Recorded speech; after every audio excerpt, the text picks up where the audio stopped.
bigger problem, creates an emotional dangerous arc for Artie that he follows all year on. It puts him head to head with Brent Spiner all year, and it culminates in a really cool. I'm so excited about this season. I think it's the most exciting season yet, because it's really emotional, and I think, you know, having established and built this family and make them really care about each other. Now the cool thing is that it's great to love, it's great to have a family, but what happens when danger steps into that? What happens when your family's at risk? You know, what happens when something really awful happens in your family? How do you deal with it? How does a family deal with mortality? How does a family deal with loss, with fear? And it brings them closer together. The whole season is very emotional. The first episode is like a Indiana Jones episode. To me, it's like National Treasure meets Indiana Jones, and not Crystal Skull, the good ones. Thank you. And it's even, you know, I have to say I enjoy Crystal Skull. Oh no, I know, but still anything with him in it. And then we build the season to, I think, the most emotional, powerful moments we've had this year. In episodes 9 and 10, I think are the most powerful moments we've ever done on the show. It's just really great, and it's just our guys. You know, it's just our gang. But the way they have to deal with it all is just really incredibly powerful. How hard is it to make us laugh and cry at the same time? I mean, you seem to be doing a lot more lately. So. Yeah, I think, and you know what? I have a great writing staff. I have a magnificent cast that can do that. It's really hard, you know, because sometimes it will be an incredibly dangerous moment, and I'll have a joke in the script, and sometimes I get a note saying, "Is that the right time for a joke?" And I'm like, yes. Yeah. That's actually the only time for the joke. When the knife is at your throat, that's when you do the joke. Because that's when it's the most powerful. That's when it makes you laugh the hardest. That's when it surprises you. That oh my God, he made a joke. You know, they're hanging by ropes, you know, and they're going to make a joke. And that to me is the great, the joy of this show, is that we can do that. You know, the other jokes are just jokes. If you just do a joke in the moment. But this is like, humor is what gets them through their day. Yeah, exactly. It's how Pete and Micah and all of them can get. It's how they get through. It's how they live in this crazy world of insanity. And so, but because they can turn on a dime. I mean, I think in the first episode you're going to be laughing and crying all the way through it. And these guys, at second episode too, it's just a really cool. I was wondering what's going on over there. It's more werewolves and vampires. Still my name. The place is filling up with costumes. I should have worn a costume. Do you guys how much do you guys research the artifacts? A lot. Yes, I'm really tough on the writers about that. I'm just saying, don't. If anybody ever makes something up, I will wring their necks. Good.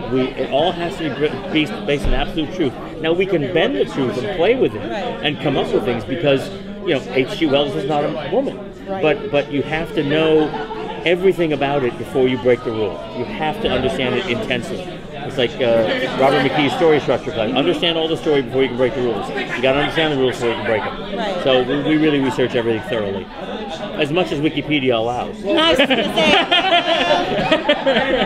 It is the internet. Thank God for Wikipedia and the internet. Oh my God! Can you imagine? I spent all day in the library looking for books. Jack, I don't mean to grab another question. Sorry, but we asked Jamie Murray if she would still do a spinoff. If she was asking if she's doing Defiance now. She said, "Yeah, stay down, same city. Sure, I'll do both." I mean, I'd do it. Still, it's all up to sci-fi. I think it's a dangerous proposition to get into a prequel and a period piece. I mean, those are dangerous things because it's expensive. You know, to create 1890s anywhere is expensive, much less on a regular weekly basis. It's just it wouldn't really be a prequel. It would be, I guess it would be a prequel but it wouldn't have anything to do with Warehouse 13. But it would still be have artifacts, and it would also be Sherlock Holmesy. And I'd love to do it. I mean, we have an outline. It's all ready to go. It's just a question of where sci-fi. There's just a certain amount of resources that can be placed. And now Jamie's on Defiance, so we'll have to see. You know, I hope Defiance is a huge hit. The trailer looks great. It looks great. Yeah, it does look really good. Yeah. So here's hoping. I think they need another hit. So it'd be good to be part of a bunch of hits. That's right. What is that? Yeah. So Brent Spiner, I mean, what was the idea of casting him? Like, did you want Brent Spiner? Or did he become? I mean, I love Brent Spiner. I mean, I don't have the same relationship to Brent that everybody else has. I saw him play John Adams in 1776 on Broadway, and I was like, I love this guy. He's great, and he's a tremendously nice guy. Really easy to work with. A lot of fun, a lot of ideas. And no, it was just a question of, we knew we were creating this role, Brother Adrian. It was going to be sort of a nemesis for Artie, and I knew that Saul and Brent were really close friends. And I said, so what would you think about this? And Saul was like, oh my God, that would be a dream come true. And they just had the greatest time. The first time on screen in like 20 years yeah, together. Yeah, that's pretty cool. Yeah, and they're like, they are really close friends in life. They talk all the time. So Brent's just amazing. It was great fun. Yeah, he's a tremendous actor, and it was a great coup for us, a great catch, and he's just so much fun, and yeah, it worked out really well. But there's not like a conspiracy to bring every Star Trek actor over, though, right? Not on my part, no. I mean, there's a certain amount of the Star Trek repertory company that that every sci-fi show goes to. I mean, I'm sure if Leonard Nimoy was available, we'd have him on the show. I don't know that he is. Actually, I pitched Nichelle for something first season, which wasn't available. Second season, yeah. I met her on the picket lines during the WGA. That's all who you know. That's all who you know. It sounds like it was an easy process to bring in Brent because of the person that he is. But what kind of a challenge is it to, I guess, storytelling dynamic to write in a character that's going to have such a major role and interact with your core characters?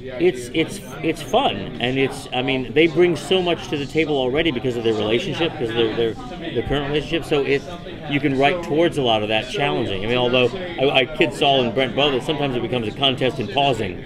Like, guys, come on. I got 43 minutes to do this show. I can't spend 8 of them pausing. They're very intense actors. But no, it was easy. It was fun to write Brent in the show because he was he was just there to basically to torture Artie. He wants something out of Artie, and he's going to torture Artie until he gets it. And so it's just a question of Brother Adrian going after Artie, and he'll go to any length, and it was really kind of fun. It was really a lot of fun. Nice. Very cool.